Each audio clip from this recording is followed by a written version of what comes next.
Chapter 21. Mage Fire. Now Gabriella and Adamantus could follow the line of X's that Mortimer had left behind. Gabriella briefly thought about the creature following them before they reached the treasure house, hoping it had been scared away by the noise and commotion. Wherever it was, she felt no more fear of it. She had run out of emotion. She was numb. It could have leapt out at her with 8 eyes and razor claws. Wary as she was, she doubted she would flinch. They reached the entrance chamber, Adamantus still limping, when Gabriella saw the twisted and crushed door. She felt grateful to the mother wyvern, and then she burned with shame. She could not bring herself to find the broken egg. 2 wild creatures of terrible beauty, mother and offspring, were now gone because of her. She and Adamantus slipped out through the destroyed doors, which glowed with heat left from the mother's fire. The air shimmered like the outside of a kiln. All the shrubs on the outside of the entrance had been burned to nothingness. Rocks were blackened and melted. The mother wyvern was nowhere in sight. She must have been trapped in the collapsing treasure house. Gabriella thought. At least, in death, buried beneath the rubble, the dragon would be released from her sadness.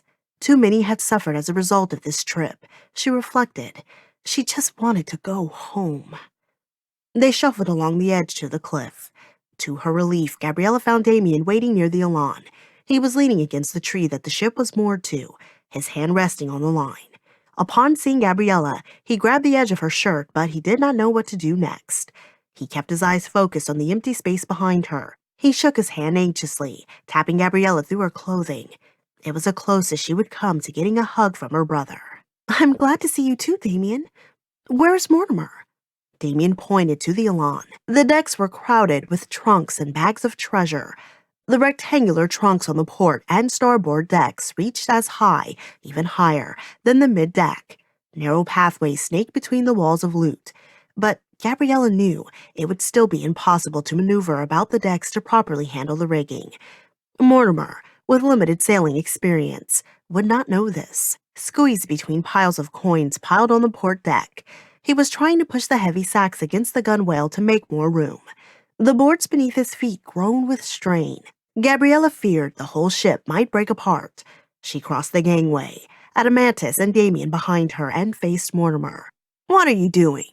He looked up from the bags. "Mr. Creedley, we are leaving." "I doubt that," he began to say. "Sybil and Lippis are dead. So is the mother wyvern. The treasure house has been destroyed with the wyvern and the princesses inside of it." "What?" Mortimer said, his eyes wide, his jaw slack. Gabriella explained what had happened. She knew he believed her. If the sisters or the wyvern were still alive, she would have been in greater hurry to escape. But she took her time answering his questions, not wavering from her main point. They were going back. "But we can sift through the rubble, find the wands," Mortimer said. "They are better lost," Adamantus said. Mortimer's eyes moved toward the gangway, then back to the 3 of them. His hand drifted down towards his belt of knives. "Don't think about it, Mortimer," Gabriella said. Her use of his first name surprised even her, but something had changed between them. "And spare me your supplications. I don't trust you. I don't like you, but I recognize that you might be different than Sybil. She had nothing but good things happen to her, and she chose to be bad. She was bad through and through. You had bad things happen to you, but now you can choose better. I know you can. You can choose not to try to stop us. You can choose to help us again. I'll even give you this." Gabriella dug into her pocket. The gems clicked against one another. She took one in her fist and held it out to Mortimer. It was the green stone. Phalanx. Mortimer was transformed by the sight of the gem. His face reflected the greenish light of the emerald. Even his eyes took on a jade hue. His hands were trembling. "It's yours," Gabriella said. "If only—" She did not finish her sentence. He rushed her, one hand spreading wide for the stone, the other wielding a knife. Gabriella let go of the stone and stepped back. The abrupt shifting of weight was too much for the overburdened deck. The planking below them collapsed, the stacks of trunks tipped, and their contents rattling and spilling out in a golden rain. "No!" Mortimer cried as bags of the gold fell away. He clung to the lip of the middeck, his feet pressed against a single plank that had not dropped away. A rift yawned open in the boards, moving toward the bow, clearing the deck. A set of chests tumbled into the abyss. The next to them teetered Damien. The drop to the ground below was dizzying. For a moment, Gabriella struggled with the return of her vertigo. Her hands felt clammy with fear, her armpits wet. Damien waved his hands to regain balance, but it was clear he was falling forward, following the chest. Mortimer was too far away to save him. So was Adamantis, but she was not, and nothing else mattered. Before she could think, she took 2 running steps, flung herself over the gap in the floorboards, and shoved Damien away. He fell backwards onto his tailbone, crying out in pain, but he was safe. "Gabriella!" Adamantis called out. She struck the splintering planks face first. The impact dazed her, but she struggled to focus and grab hold of an exposed joist before she slipped over the edge. She felt warm blood on her face. Her weight was bending the weakened boards she clutched. Snaps and pops ran through the length of the wood. She dared not move. Below her, the broken pieces of the Elawn flipped end over end along the sheer face towards the valley floor. The trunks spun, sending their contents out in golden clouds. Adamantis and Damien were frozen, like witnesses to someone who had fallen through thin ice. Adamantis stepped forward, but the boards all around creaked. "Stop! Don't come closer," she said. "Damien, get a rope," Adamantis said over his shoulder. "Hold on, Gabriella." Mortimer shifted and squirmed, the fabric of his clothes rubbing up against the mid-deck wall. His face was twisted as he strained to reach Volok's jewel resting just out of his reach on the edge of the gaping hole in the deck. But he had also moved closer to Gabriella. She was within his reach. "Mr. Creedley, Mortimer, please help," she said, her voice small. Mortimer made no immediate acknowledgement, no recognition of her plea. Gabriella realized he was calculating. "It's the emerald or me," she thought. She knew she should have been filled with anger at his hesitation, but she was too scared, too vulnerable right then. She could only plead. She and Mortimer had been companions, partners, unwilling, but partners nonetheless. She wanted to say all these things, but all that came out was, "We're both Harkonites, Mortimer." The greed left his face, and for a moment, perhaps for the first time since Gabriella had known Mortimer Creedley, his face was candid and open. Gabriella could see the young boy who had so valiantly tried to save his family, who had knelt on the capsized boat, the sound of lapping waves and pounding hands filling his ears, as he tried fruitlessly to peel back the boards that sealed his family in a watery tomb. She could see a Mortimer Creedley who had yet to close his heart to others. She saw the Mortimer Creedley who had leapt into cold rushing water to save her brother, the same man who had brazenly challenged the wyvern on the deck of the Elawn. In a soft voice he said, "You are right, Gabriella." Mortimer reached for her, but it was too late. The boards beneath him could not support his weight and began to give. As he slipped, Mortimer grabbed for a floorboard in the mid-deck. It broke off in his hand. Valak's jewel spun up into the air. It hovered, a small moon orbiting Mortimer's head. With his last effort, he reached not for the edge of the deck to stop his fall, but for the jewel. Both tumbled out of sight. As he fell, the sprig of Nyma's flowers that he had fixed to his buttonhole flew free and floated like a feather. Crushed and wilted, it danced on the breeze as if it had a life of its own. The tiny bouquet took much more time to fall through the hole where Mortimer disappeared. For a moment, the flowers lingered on the edge of the hole, then slipped off to follow Mortimer. It took a long while for the sound of the impact to reach them. All of them, even Damien, stared, shocked, wide-eyed, at the empty space on the deck.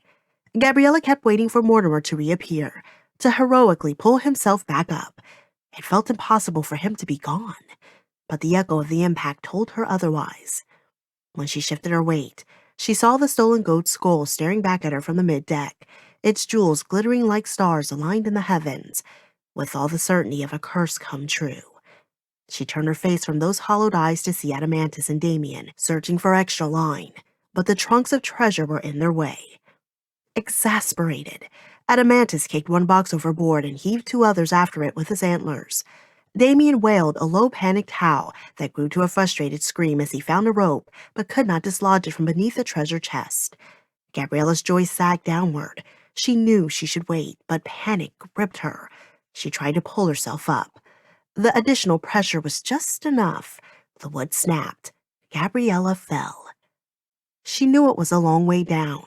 She tumbled out of control, watching the sea, the land, the clouds, the ever-shrinking Elawn, and the sky visible through its traitorous hole. Out in the harbor, she saw black clouds filling the air, as if a war party had just burned this, as if the sylphs had finally found them. Even if those demons had, Gabriella had escaped. Beyond those dark clouds, the sea was red, the sky was pink. Gabriella had the last glimpse of beauty before the opposite cliff face came up and blocked her view. Now the still blue of the harbor spread before her.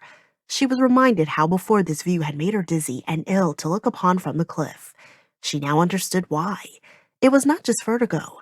It was premonition. Her horizon continued to shrink. Her body in the falling air was still accelerating, as if she were riding Adamantus at his swiftest. She realized she would miss her dear friend. The bottom of the cliff grew closer. She saw the ground in frightening detail. The wind was such a growing roar in her ears that she was sure she was completely deaf. She clenched her eyes shut. She did not want to see Mortimer's shattered body on the rocks, smashed and broken the way she soon would be. She wanted to remember the pink clouds, the red sun, the blue bay, the autumn leaves bending over the sleepy ruins. She braced for the final impact. She hoped it was quick. "I'm sorry, Mother." It was not instantaneous. The pain struck her in her upper body first.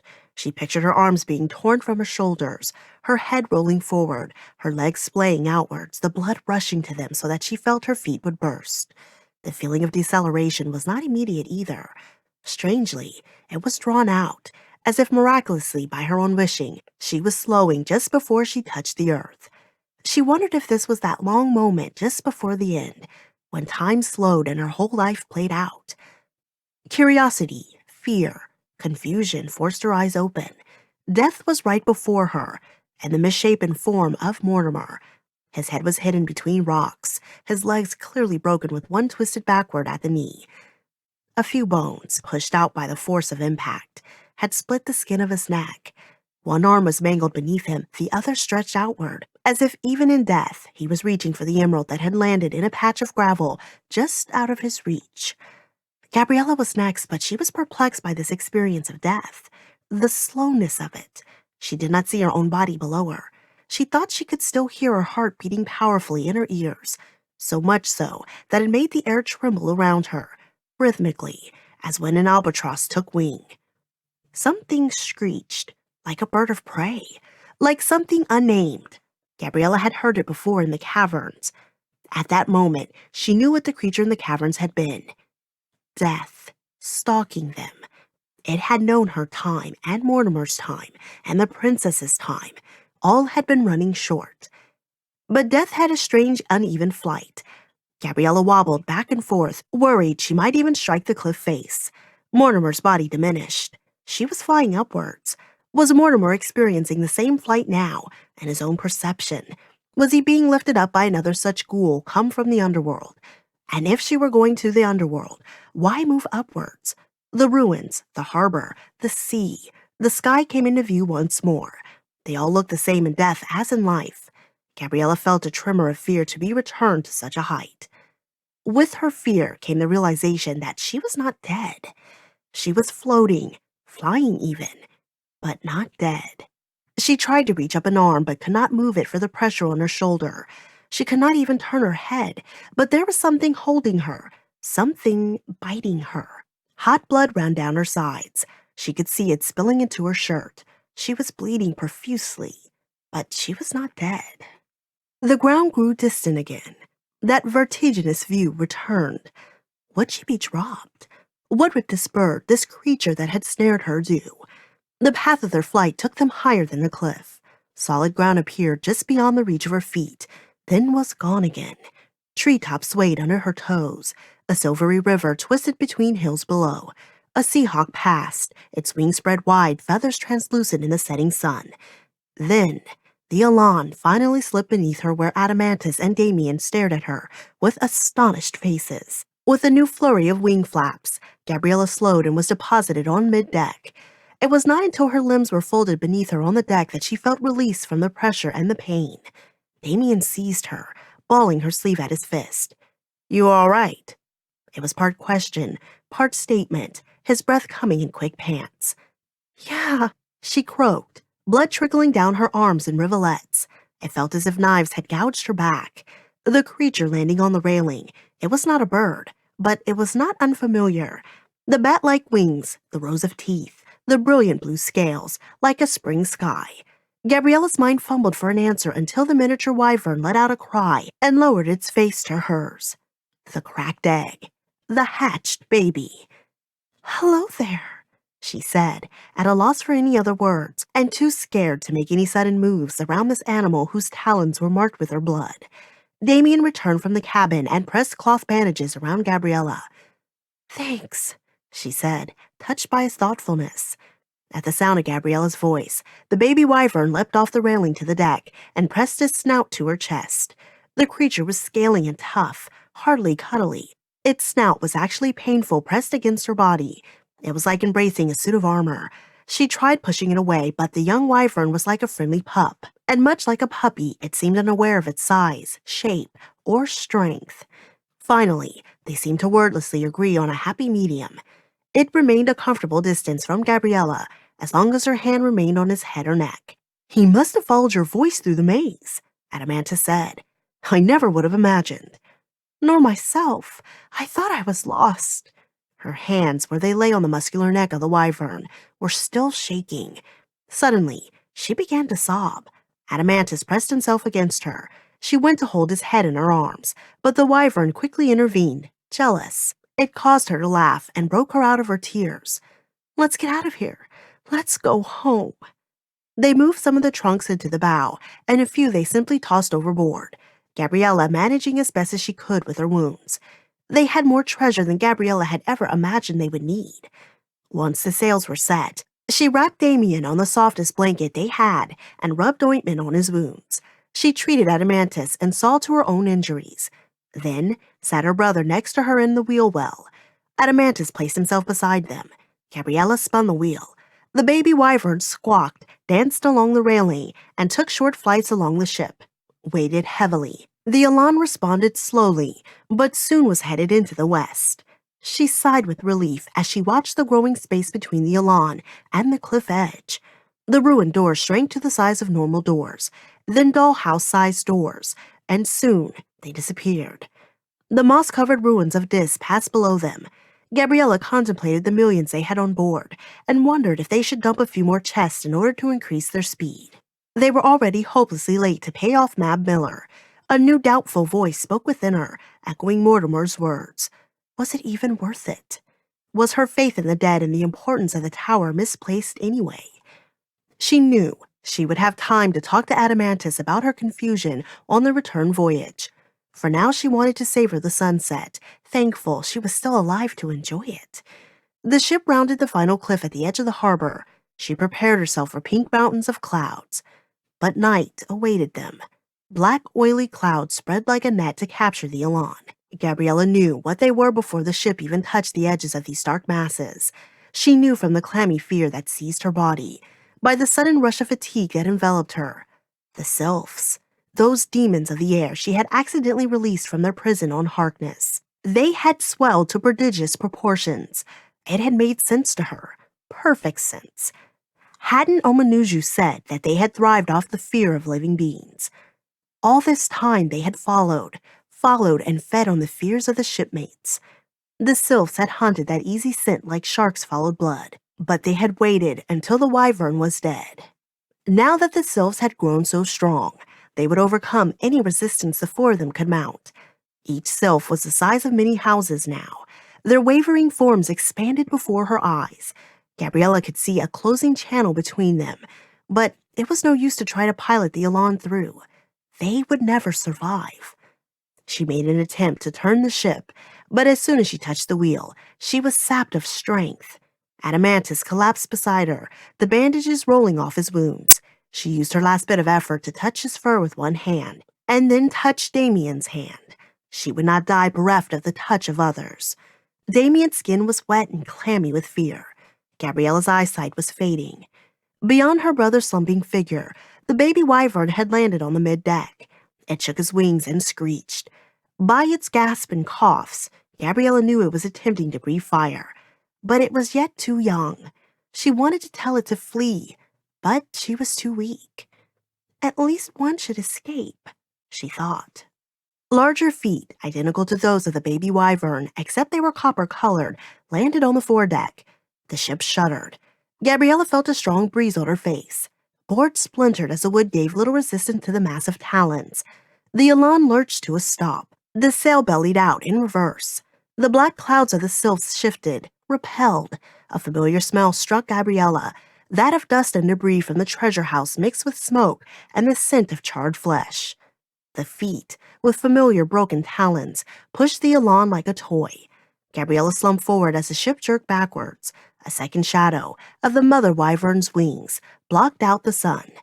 Dust from the collapsed treasure house floated down with each stroke of her wings. She released the Elawn and repositioned herself, taking the ship by the stern. She flapped her wings. Her offspring still squawked fiercely from the middeck. The black clouds moved in once more. The mother wyvern's chest expanded. Air rushed in through her mouth and nostrils. Gabriella knew what was coming. The fire rippled forth across the Elawn. The baby wyvern howled. Gabriella cowered. But like her fall down the cliff, it was not what she expected. There was no scorching heat, only a pleasurable tingling sensation, like feathers across her body. She felt warmth returning to her limbs, moving in waves through her body to her head, and to a point just between her eyes. She opened them wider. All three of the Elawn's little crew were surrounded in flames. But this fire was not orange or red, but silver, infused with blue and tipped with gold.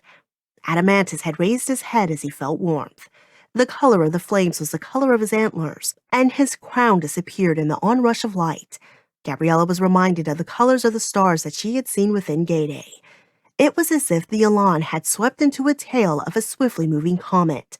The dried blood on the elk's chest and leg disappeared. His fur was smoothed and cleaned, so that it was as resplendent as on the first day he and Gabriella met. His eyes grew bright again. Gabriella became aware of how much she loved him. Every inch, every point of his antlers, every hair on his coat. She wanted to be with him the rest of her life. Her hyper-consciousness turned to her brother. She could see inside Damien, all the parts of his mind that were unique and that would never be like other people's. She could glimpse his abilities like an illuminated subterranean cavern, whose depths went on forever. She envied him not, for the only thing greater than his abilities was the love he held for her, his sister, his protector, his best friend. Otherwise locked and hidden away in a mind that could not express it, she could see his love as clearly now as a burning sun in his breast. A tingling sensation on her back told her that her wounds were healing. Her hair, where it had been singed and snagged, grew back before her eyes, even into her eyes, so that she had to brush it away. As the fire continued, the black clouds of sylphs diminished. They cried out in hisses as their substance evaporated in the flames. Mage fire. It was just as Omanushu had described, a creative healing force that gave Gabriella a wider vision, deeper wisdom, even if for a fleeting moment. The wyvern blew her breath of life over the ship longer than any normal breath would have lasted. It came to a gradual end, like a passing rainstorm. When it did, Gabriella felt emptied and filled at once. The sylphs were gone, their substance destroyed. Not a wisp remained. The baby wyvern leapt off the railing and performed a loop over the Elawn. Its quick and clumsy movements were a marked contrast to the graceful, ponderous gestures of its mother. She released the Elawn. A strong breeze from her wings propelled the ship forward, rocking and tipping top-heavy. The mother swam in the air alongside, dust still trailing off her body. Here and there, a coin was stuck between her scales. Her eye rested on Gabriella. She knew the understanding she had sensed between herself and the dragon had always been genuine. They did not need language to know one another. "What do you want?" the dragon's eye asked. "We want to go home. Harkness," Gabriella said, forming a picture of the island in her mind and holding it there, aware that the wyvern could see it just as if Gabriella held up a picture in her hands. The wyvern flapped her wings and pushed herself forward, just ahead of the bowsprit. She cupped her wings and slowed to the same speed as the Elawn. Her tail passed over them, a looming tree limb, then fell across the bow. It sprawled across the deck and wound itself like a snake through the front railing and up into the complex mesh of rigging that suspended the sail. The ship shuddered as it shifted from being pushed by the wind to being pulled by the dragon. The planking and railings creaked. The sails filled backwards. Gabriella ran to the halyard to drop and furl the canvas. The mother approved. She flapped her wings, the wind rose, and the Elawn rocked forward.